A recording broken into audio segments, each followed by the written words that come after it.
Hola muchachos, ¿cómo están? Espero que se encuentren muy bien.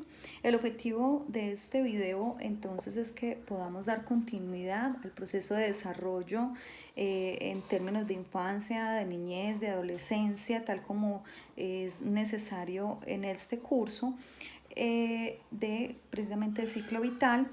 Y el objetivo es entonces que demos continuidad, que avancemos ya a la siguiente etapa de desarrollo desde la perspectiva de Diana Papalia. Recuerden que la anterior etapa que estuvimos trabajando se llamaba infancia, que involucraba de 0 a 3 años, y esta etapa entonces ya la conocemos como niñez temprana desde Papalia, que involucra las edades o comprende las edades entre 3 y 6 años, ¿cierto? Igualmente, así como vimos la anterior etapa, la idea es que podamos hacer una revisión y puntualizar lo más relevante que pudiera ocurrir en esta etapa desde las dimensiones física, cognitiva y psicosocial. Entonces, empecemos por el tema del desarrollo físico de la niñez temprana.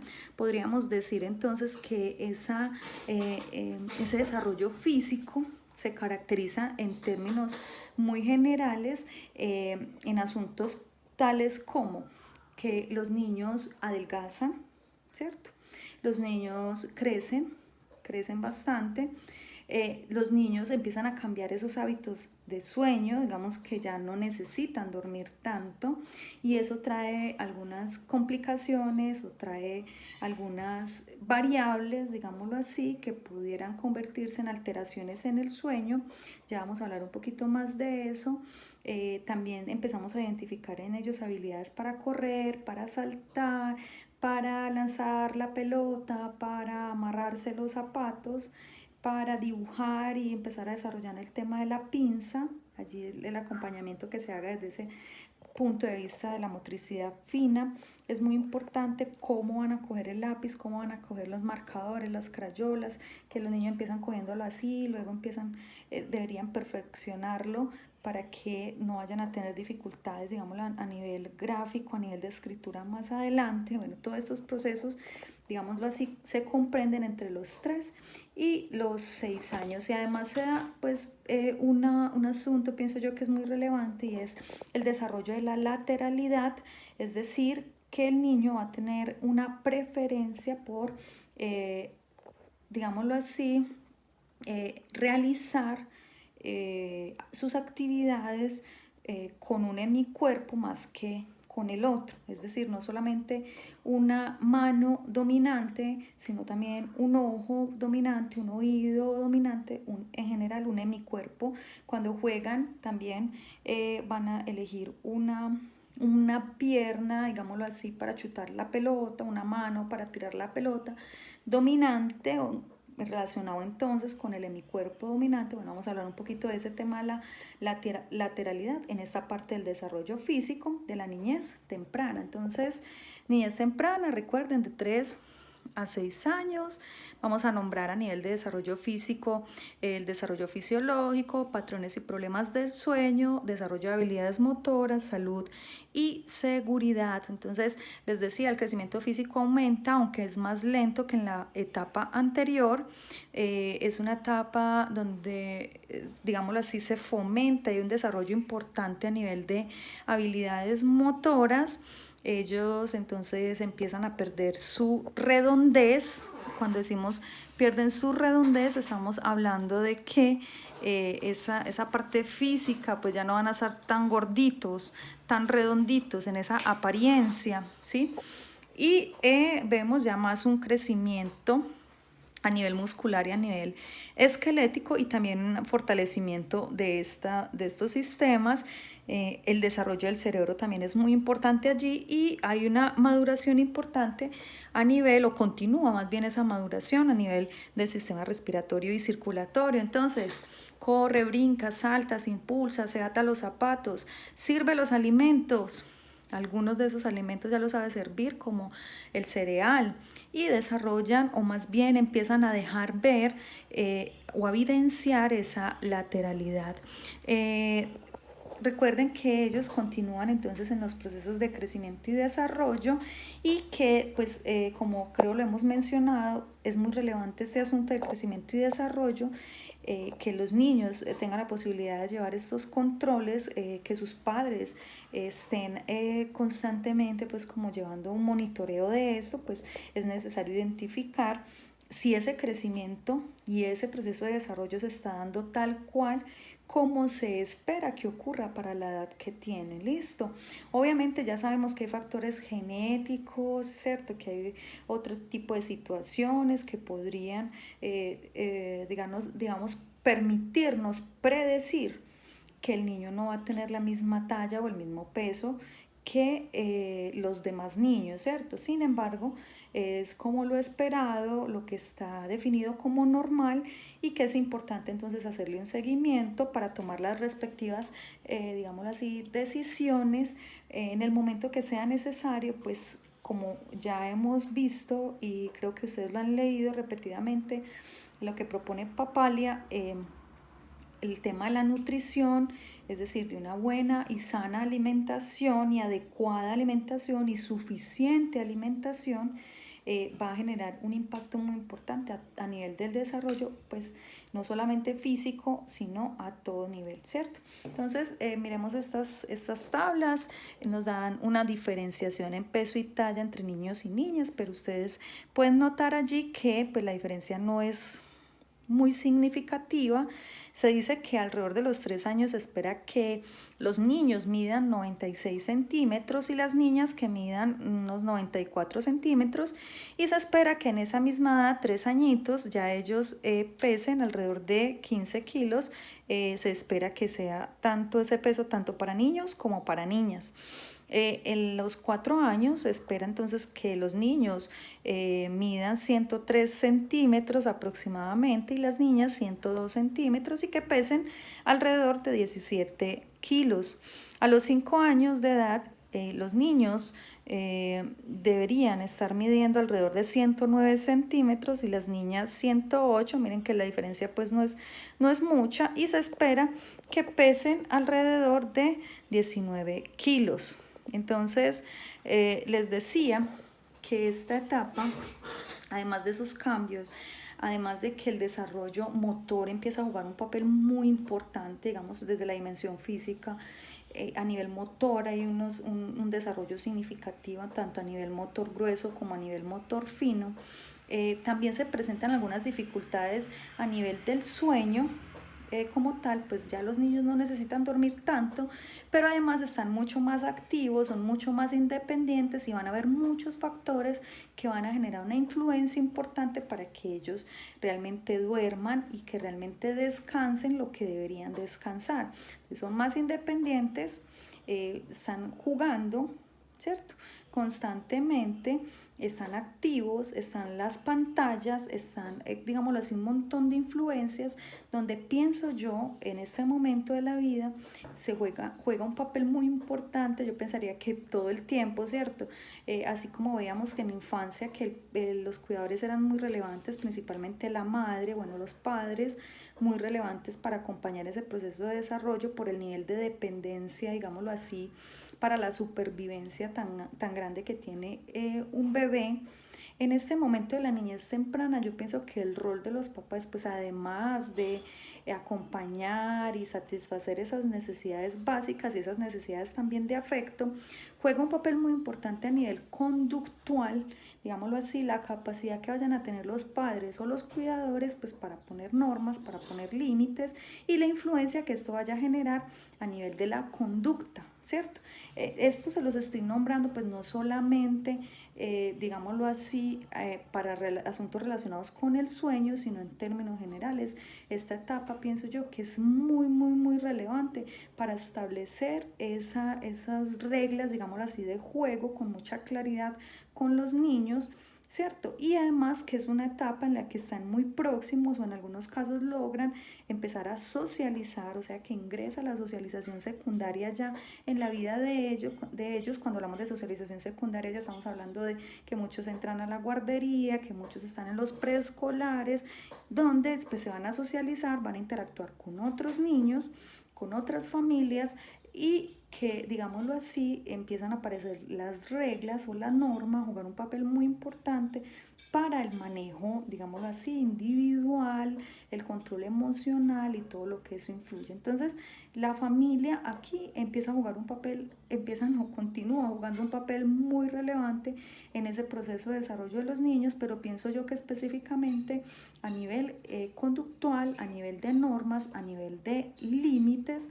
y demás, ¿cierto? Entonces yo pienso que la primera gran prueba que tienen los papás desde esa perspectiva conductual o comportamental es de pronto como lo revisábamos en el capítulo de infancia, a nivel de los terribles, de los famosos terribles 2 años, donde ellos se muestran negativistas y desafiantes. Y que el manejo que le dé la familia, que le den los cuidadores a este momento va, digámoslo así, a generar un impacto importante en la conducta de sus niños. Ahora, en esta etapa sigue siendo muy relevante esa parte, y aquí a nivel de patrones y problemas del sueño ya les voy a mostrar por qué es tan relevante eso. Entonces ocurre que los niños duermen menos horas en el día, ¿cierto?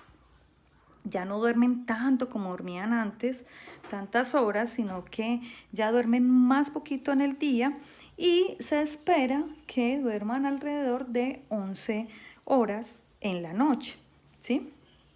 Obviamente, cada cultura va a generar una influencia en eso, pero se espera que alrededor de 11 horas en la noche duerman los niños. Eso es importante allí mencionar, que si los niños duermen menos de 11 horas, digámoslo así, que es como un promedio, es muy probable que esos niños sean niños irritables, sean niños que hagan rabietas, sean niños mal geniados, pues no descansaron, digámoslo así, lo suficiente. Entonces, no duermen mucho, no duermen tanto como antes, pero la idea tampoco es que duerman menos.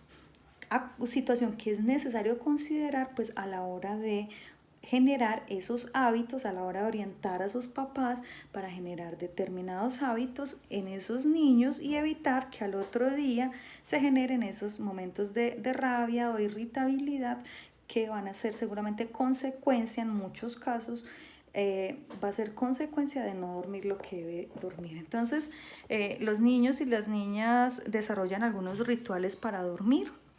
Está el ritual de la lectura, podría aparecer acá. Digamos que en esta etapa es muy importante el tema del objeto transicional. Hay unos que les hacen masajes, que les soban la espaldita, que les soban la cabecita. Bueno, hay ciertos rituales donde pues lo ideal es que los papás aprovecharan todos esos rituales para instaurar en ellos unos muy buenos hábitos.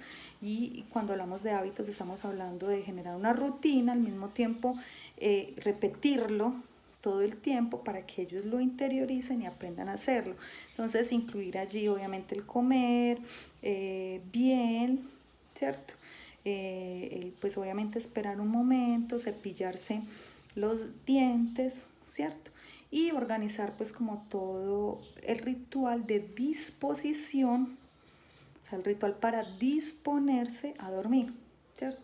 Entonces hay unos padres que eligen hacerles unas lecturas de cuentos, darles un abrazo, acariciarlos. Bueno, cada uno, la idea es que ustedes empiecen a revisar cuál podría ser el ritual que está haciendo usted con su hijo, que usted ha visto, que usted ha conocido, que si tiene la posibilidad de recordar que hayan hecho con usted, ¿cierto?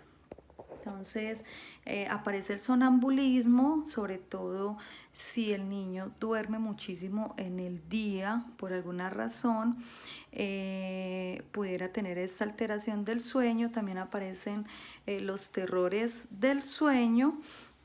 Ellos refieren pesadillas, miedos, ¿cierto?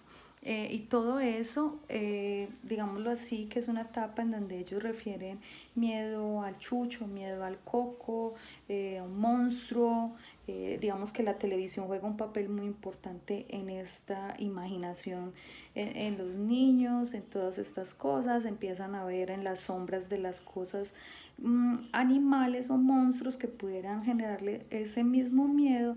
Por eso es que en esta etapa es tan relevante ese objeto transicional, que de alguna manera va a entrar a reemplazar a esa figura de apego, ¿cierto? Y que los va a ayudar, digámoslo así, a tener mayor seguridad o mayor tranquilidad. Entonces, profe, no tiene objeto transicional, entonces, ¿qué hacemos? ¿Le conseguimos uno? No, no necesariamente, ¿cierto? En todo caso, la idea es que el niño pues duerma de manera independiente, que este es otro tema que digamos que se ha discutido, porque si ustedes van y buscan investigaciones por ahí, se van encontrando que hay unas personas que hablan de, digámoslo así, lo favorable que pudiera ser dormir con los niños hasta determinadas edades, y hay otras investigaciones que hablan de lo desfavorable o las consecuencias que puede traer en el proceso de desarrollo de los niños que duermen con los padres, digámoslo así. Entonces, la verdad es que yo soy más de la postura de que los niños duerman de manera independiente, digámoslo así, cuando son bebés, se espera que ellos pues tengan su cuna. Ojalá pues pudiera ser en la misma habitación, obviamente porque hay que estar pendientes de ellos, que no se vayan a ahogar, que el tema de la muerte súbita y todo eso, ¿cierto? O sea, y porque hay que estarlos alimentando cada 2 horas a los bebés.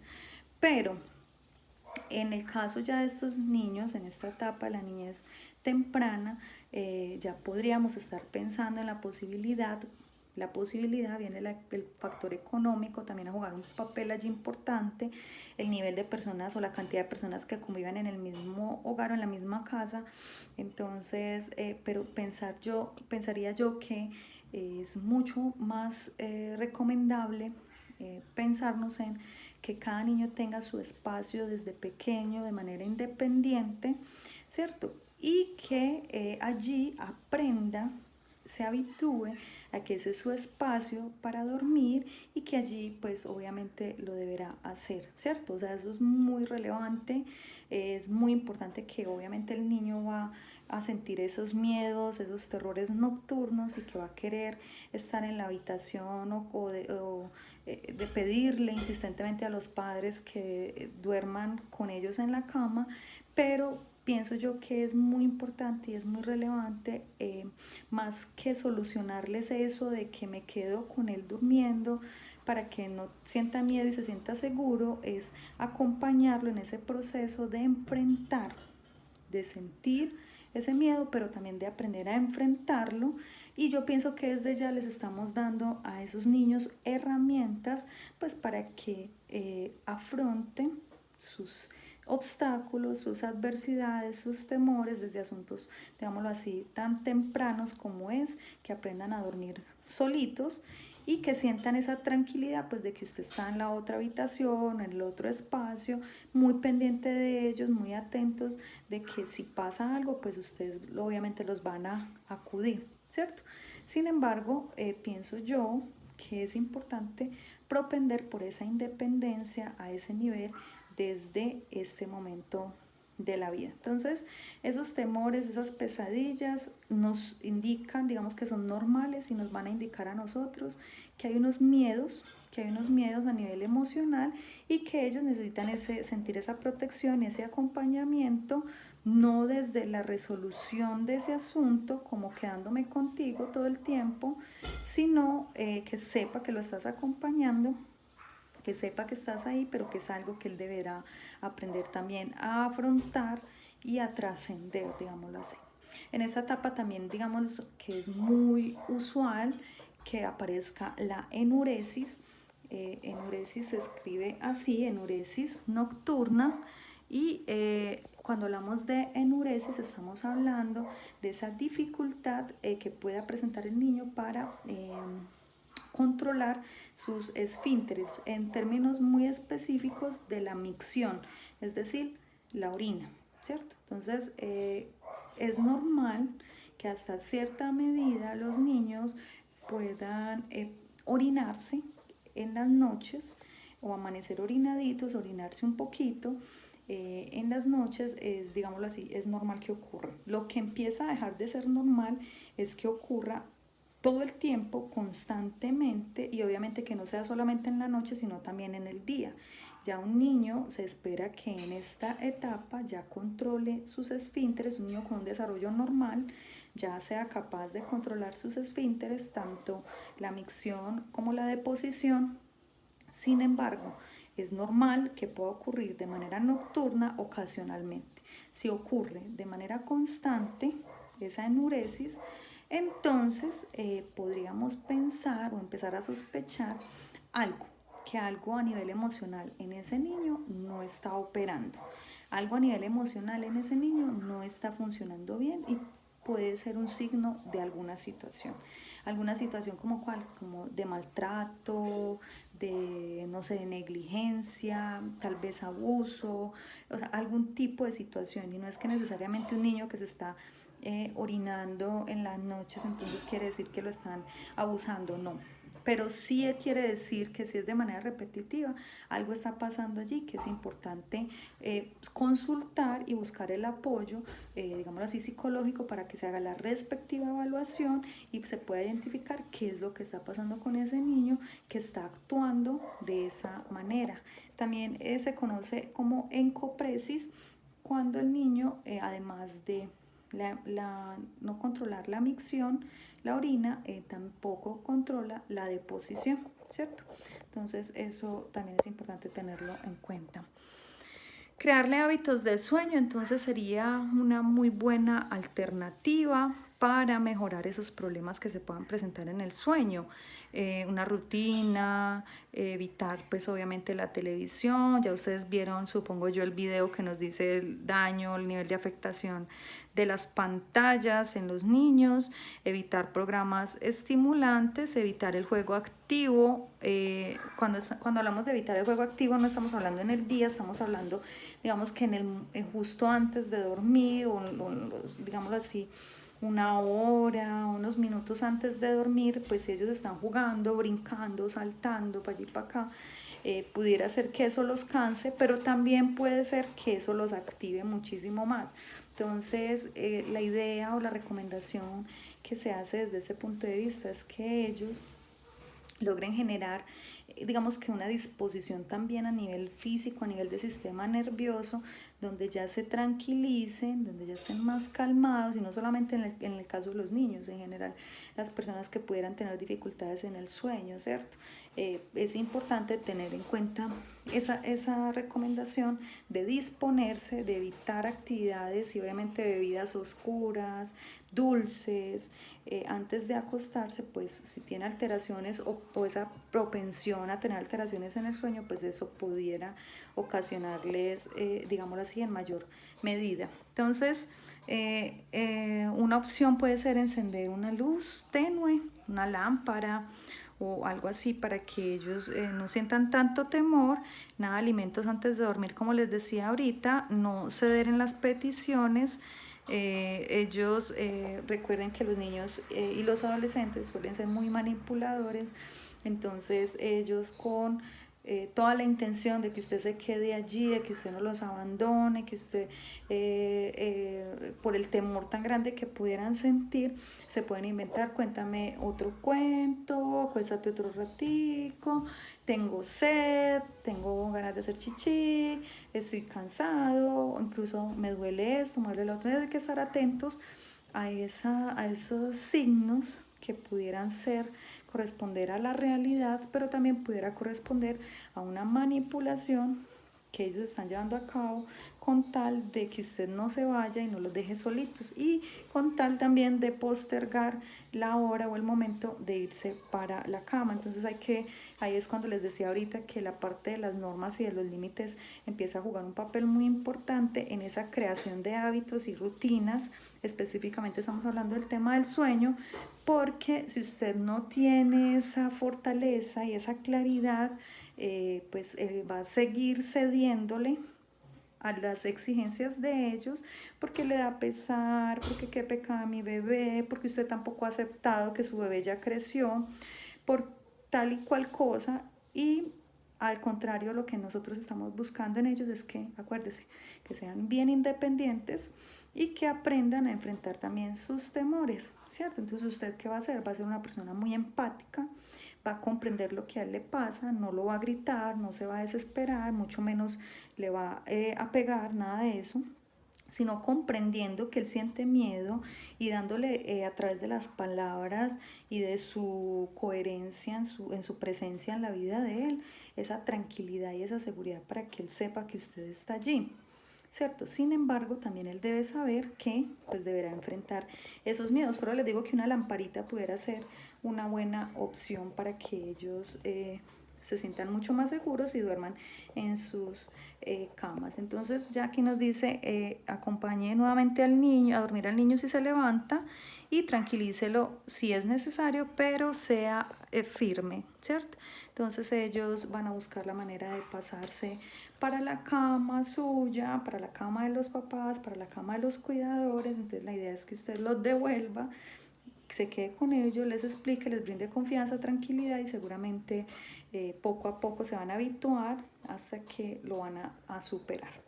Digamos que a nivel ya de desarrollo cerebral, hay un desarrollo de las áreas frontales. Acuérdese que los lóbulos frontales, específicamente la corteza prefrontal, está muy vinculada, muy relacionada con la planificación y la fijación de metas. Digamos que ellos ya van avanzando un poco en ese proceso.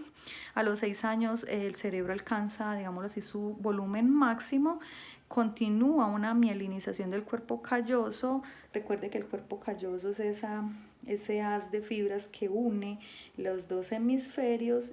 Cuando hablamos de esa mielinización, estamos hablando de esos axones y estamos hablando de esa capa que cubre a esos axones, que los protege para que la comunicación entre las neuronas sea mucho más rápida, mucho más eficaz, y eso pues obviamente va a traer consecuencias como mejorar procesos de aprendizaje, memorización y ese desarrollo cerebral en términos de aprendizaje a todo nivel pues va a ser mucho más favorable. Entonces ya nos está diciendo que en este momento a los 6 años pues alcanza el volumen máximo, pero que esa mielinización del cuerpo calloso, que es decir, esa comunicación entre los dos hemisferios cada vez va a ser mucho más eficaz. A nivel de desarrollo motor, ya hablamos de una motricidad gruesa, lo que les decía ahorita, es muy relevante entonces el desarrollo de habilidades motoras como gruesas como correr o saltar.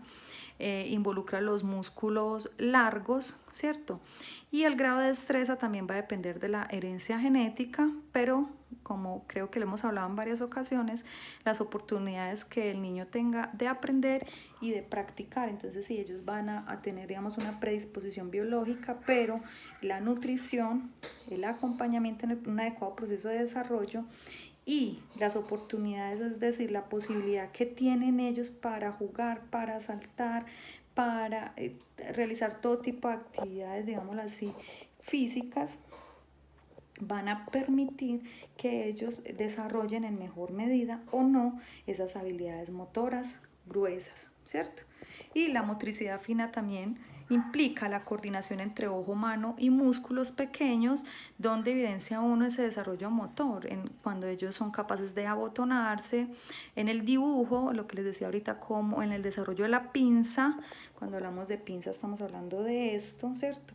Que es muy importante, evidenciado a bastantes niños, de pronto a nivel de alteraciones a nivel de disgrafia, que muchas de ellas pudiera ser un asunto de motricidad fina, que no aprendieron a coger bien el lápiz o el lapicero, pues, y se desarrollan, digámoslo así, mal esa parte o inadecuadamente, pues eso va a afectar en la manera como van a escribir, pero no solamente cómo van a escribir, sino también al abotonarse, cuando van a dibujar, cortar con tijeras, todo el tema de utilizar el baño solo. Pues ya sabemos que cortar, pero siguiendo como una línea, o para doblar el papel. Todas esas actividades, digamos, corresponden al desarrollo motor fino, y pues habría que pensar, la profe sabe más de esto, pensar en actividades que nos permitan tener un mejor desarrollo motor fino, como ponerle los cordones a los tenis, ¿cierto? una y otra vez, ponen a los niños a hacer eso y acompañarlo pues en ese también, en vestirse solito y en organizarse bien para también pues obviamente propender por la independencia, pero también el desarrollo de esa motricidad. Entonces, todo esto tiene que ver, aquí entonces hablamos de la lateralidad. Acuérdense que cuando hablamos de lateralidad estamos hablando de preferencia por el uso de una mano en lugar de otra. La lateralidad es evidente y refleja el dominio de los hemisferios. Entonces, hablar de lateralidad, compañeros, es hablar de cuál va a ser el hemicuerpo, como les decía inicialmente, de preferencia para realizar las actividades. Digamos que la mayoría de las personas somos diestras, ¿cierto? Lo que insinúa que hay mayor prevalencia o dominio, digámoslo así, en desarrollo del hemisferio izquierdo. Ustedes saben que es contralateral, lo que quiere decir que el hemisferio derecho es el encargado de muchas funciones del hemicuerpo izquierdo y el hemisferio izquierdo es el encargado de muchas funciones del hemicuerpo. El hemisferio izquierdo es el encargado de muchas funciones del hemicuerpo derecho. Cuando se dice que el niño tiene una lateralidad diestra, estamos diciendo entonces que hay un mayor desarrollo y una mayor funcionalidad, si se quiere, del hemisferio izquierdo. Ahora, ¿qué teorías hay en relación con los zurdos, cierto?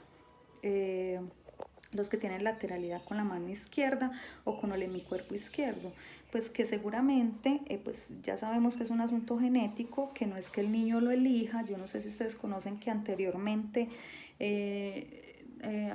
pues se veía eso como algo malo, algo satánico o algo incorrecto o como un tipo de retraso en los niños.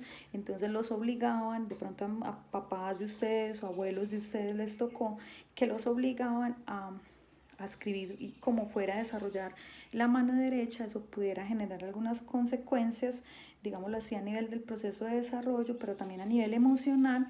Entonces lo ideal es permitirle que, si ya sabemos que es un tema biológico, que es un tema genético, pues que si hay una prevalencia en ese niño, una dominancia con la mano izquierda o en el uso del hemicuerpo izquierdo, pues hay que dejar que naturalmente eso se desarrolle para no generar, digámoslo así, trabas en el proceso de desarrollo y posteriores dificultades, digámoslo así, a nivel de incluso de aprendizaje, pues al querer generar o propiciar en el niño una cosa que no es natural en él, ¿cierto? Entonces, cuando hablamos de lateralidad, estamos diciendo que pudiera ser que un niño que tiene prevalencia o dominancia en el hemicuerpo izquierdo, podría ser que su hemisferio derecho se haya desarrollado incluso primero y de mejor medida, y pues se espera que el diestro, pues es porque el hemisferio izquierdo pues se ha desarrollado también de manera dominante o en mayor medida, digámoslo pues así. Entonces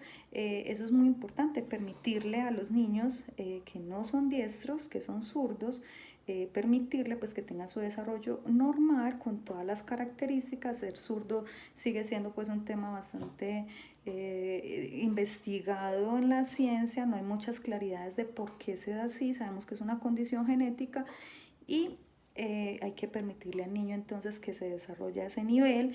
El tema y los retos es que estamos en un mundo construido para diestros, entonces por eso pudiéramos decir que ellos escriben con mayores dificultades, digámoslo así, pues más feíto, más enredadito, porque les enseñan, pudiéramos pensar que es porque les enseñan de manera inadecuada, ¿cierto? No les enseñan correctamente.